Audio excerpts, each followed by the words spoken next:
Alors, Monsieur le député de Drummond, je vous cède la parole. Merci, Monsieur le Président. Le gouvernement du Québec a transformé le mot économie en une sorte de mot fétiche. Si vous me passez l'anglicisme, un buzzword. Il suffirait qu'à chaque fois qu'on dit le mot économie, sans y mettre davantage d'articulation, tout deviendrait correct. Ce serait un justificatif à tous les excès. Il suffit qu'on prétende le faire pour le bien de l'économie.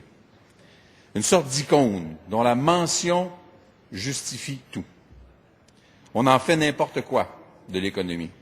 On la pervertit et éventuellement, on en vient à la dépouiller de son sens. On ne conditionne plus l'économie à servir l'intérêt public. Et éventuellement, on en vient un beau matin à faire le contraire. On conditionne l'intérêt public à celui de l'économie.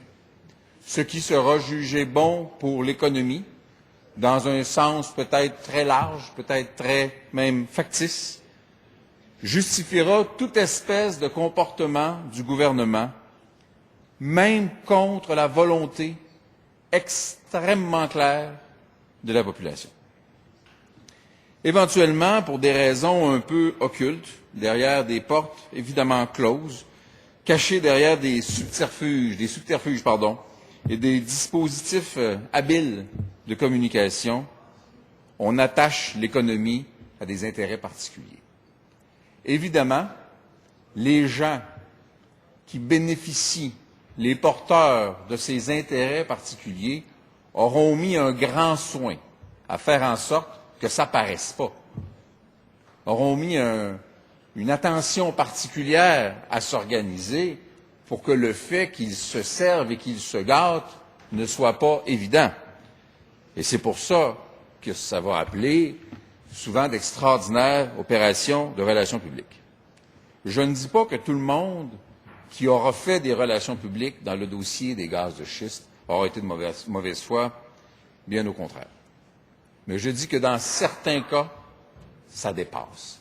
Dans certains cas, c'est excessif. Et dans certains cas, le service de relations publiques ira franchement à l'encontre non seulement de l'intérêt collectif, mais bien de la volonté de la collectivité. Donc, dans le cas des gaz de schiste, on a assujetti l'économie à des intérêts particuliers. Et cette fois-là, ça a paru. Parce que je soupçonne que ça s'est produit d'autres fois. Mais cette fois-là, ça a paru. Le jupon a dépassé. Le gouvernement, pour des raisons qui lui appartiennent, a voulu tout faire trop vite, comme dans un élan de panique. Et soudainement, il fallait que des ressources naturelles présentes dans notre sous-sol depuis des millions d'années soient extraites avec des technologies dont on savait dès le début qu'elles étaient hautement contestables et qu'elles étaient, voilées de nombreux secrets, dont évidemment le fameux cocktail qui est injecté sous pression dans les puits afin d'ouvrir, de craquer la roche poreuse qui contient le gaz. Les machines de relations publiques se sont alors emballées, sont parties en peur. Et ça s'est mis à dire un petit peu n'importe quoi. Les discours des uns et des autres se sont contredits. Les chiffres collaient plus. Et les études scientifiques ont rapidement taillé en pièces le discours de l'industrie. La population, qui était déjà méfiante, a complètement cessé de croire et s'est mobilisée et s'est organisée. En particulier, lorsqu'on a commencé à avoir des échanges de personnel entre les firmes voulant exploiter les gaz de schiste et des cabinets au gouvernement. Ça devenait sujet d'une méfiance tout à fait compréhensible dans la population. Lorsque la population perd confiance en son gouvernement sur un enjeu précis, évidemment, la gestion du dossier par l'État devient pratiquement impossible.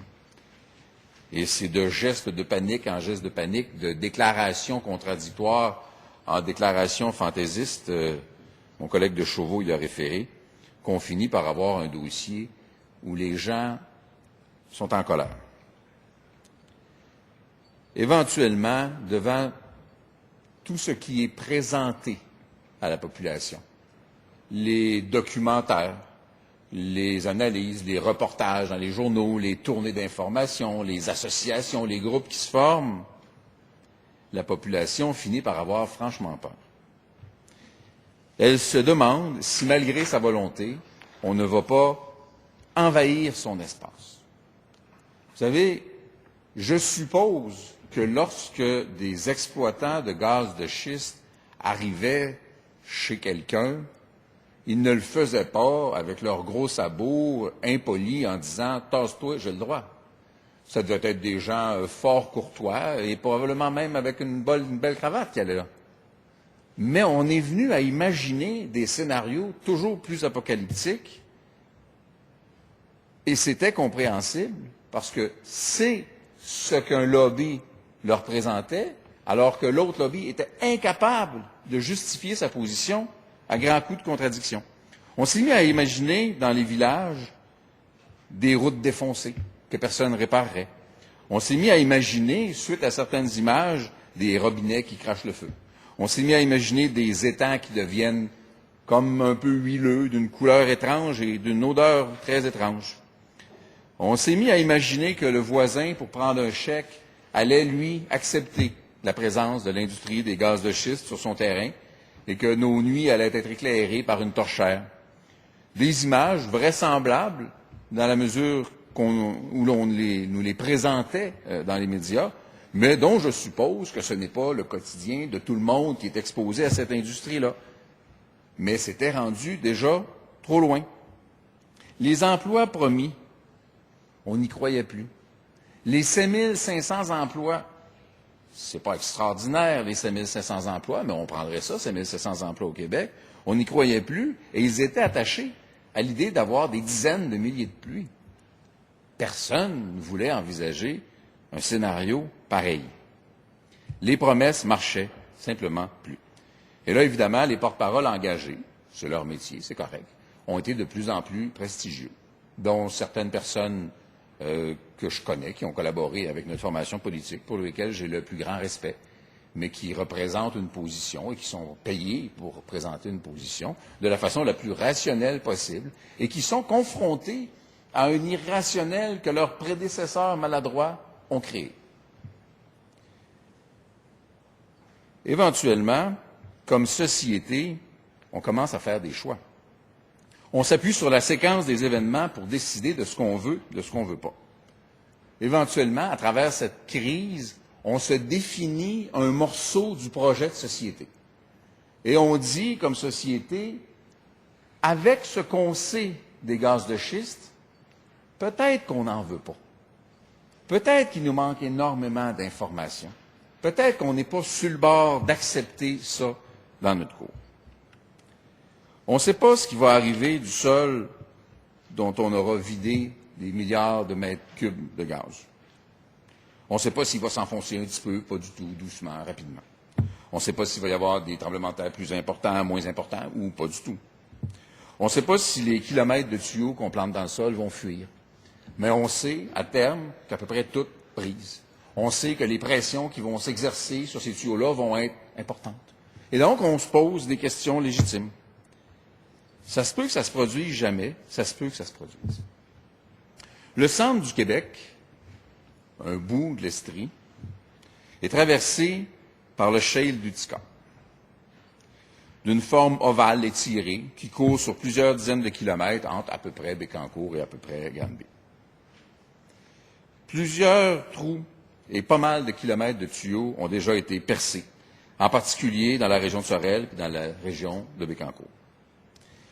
Pourtant, récemment, les maires des villages de la MRC de Drummond se sont rencontrés à Saint-Guillaume. Il y avait là le maire de Saint-Bonaventure, le maire de Saint-Pie-de-Guille, le maire de Saint-Guillaume, bien sûr, la mairesse de Saint-Edmond, il y avait un élu municipal de Sainte-Christine et plusieurs autres de la région s'étaient regroupés à Saint-Guillaume pour discuter de leur désir de faire obstacle, souvent même de façon symbolique, mais d'exprimer leur réprobation. Et la réprobation de leurs citoyens face à la perspective d'avoir une exploitation de gaz de schiste sur leur territoire. Vous devriez voir à quel point ils n'avaient pas confiance. On aurait beau leur donner 1000 garanties, 1000 explications, 1000 promesses, ils ne croient plus personne. Et dans l'état actuel de la connaissance, l'exploitation des gaz de schiste est une aberration. Personne ne sait si un jour il deviendra pertinent, il deviendra sécuritaire en termes d'environnement, d'agresser ainsi la structure du sol. En particulier, et c'est un enjeu fondamental lorsqu'on parle des gaz de schiste, en particulier dans des régions aussi densément peuplées que la vallée du Saint-Laurent, et en particulier dans des régions où le sol sert à nourrir le Québec. Et tant que l'industrie, et tant que le gouvernement n'admettront pas qu'il se peut, à terme, que la bonne réponse soit non. Il se peut, à terme, qu'il ne faille pas y aller. Il se peut, à terme, qu'on ne doive pas exploiter cette ressource-là.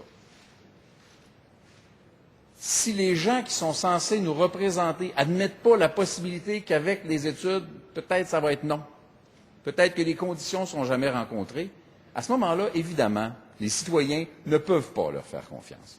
Parce que la décision d'y aller, coûte que coûte, avec 1000 détours, semble être prise pareil. C'est la raison pour laquelle, pas seulement le Parti québécois, mais des groupes nombreux qui regroupent d'autres gens nombreux, bref, une espèce de vaste coalition existe pour s'opposer au projet que soutient le gouvernement. D'ailleurs, le 22 avril, le jour de la Terre, ces gens-là vont se regrouper dans une manifestation dont j'imagine qu'elle sera très vaste, dans une organisation pilotée par Dominique Champagne. Nous, notre travail comme élus, c'est d'abord d'écouter les gens. C'est aussi le devoir du gouvernement. Non seulement, il n'est pas nécessairement vrai qu'il y a là un enjeu économique valable, mais même si c'est vrai, même si c'était vrai, le gaz naturel n'en est pas à 1 million d'années près. Nous, par contre, comme société, nous en sommes à quelques années de vie près pour chacun d'entre nous, de telle sorte qu'on n'a pas le droit de nous exposer à une menace à notre santé publique dans les conditions actuelles où on veut le faire. Merci, M. le Président. Alors, merci à vous, Monsieur le député de Drummond, pour cette intervention. Je